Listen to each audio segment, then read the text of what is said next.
What really annoyed a lot of Australians this week, though, was the Prime Minister again trotting out the old line about living in social housing.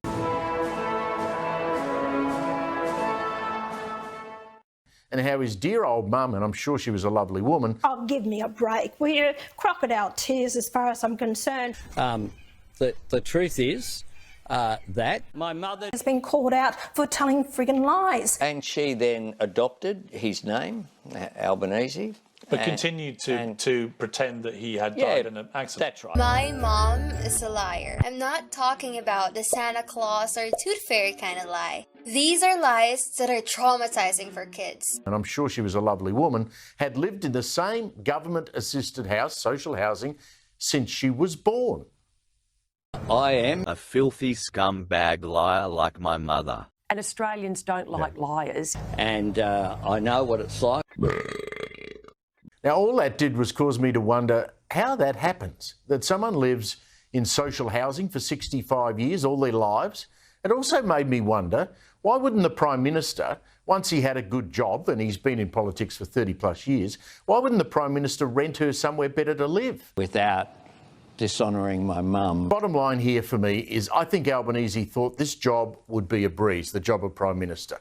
He thought his voice referendum would get up. COVID was over. The world, Ukraine aside, and a potential China issue, was largely peaceful, no Middle East war.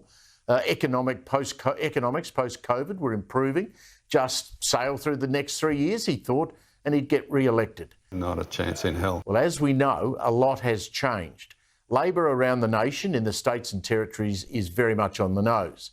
The Northern Territory flipped, and next weekend so will Queensland.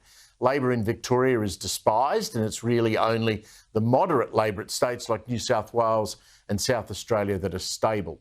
Immigration, as we know it, is still out of control. The grand green energy plans of Chris Bowen, they're wobbling badly, with news today that the company that makes cherry ripes can't even afford their gas bill. You know the things I like to hear. Sweet nothing. And you'd think dreaming of a happy retirement on a taxpayer-funded pension for life in your Copacabana beach house on the Central Coast with your new bride would just somehow slide by. And by the way, who in your inner circle didn't have the guts to say... Have you got Tourette's or something? Didn't have the guts to say... What does this bloke have to do to lose his job? Didn't have the guts to say... Why are you gay? Didn't have the guts to say... Behave. Didn't have the guts to say... We need a better government. This is a modest request. Didn't have the guts to say, listen, Anthony, this does not pass the pub test. We've seen arrogance in our national leaders plenty of times before.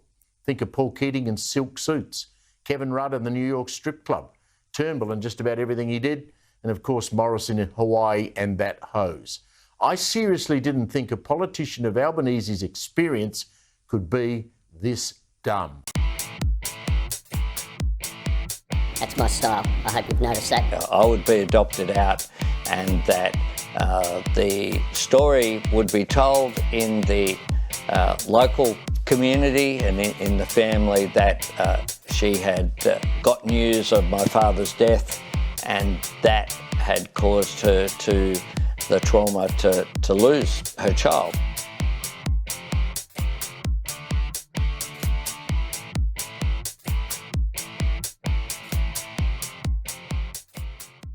My mother dreamt of a better life for me. I kept that lucky $1 coin in my pocket, Mr. Speaker.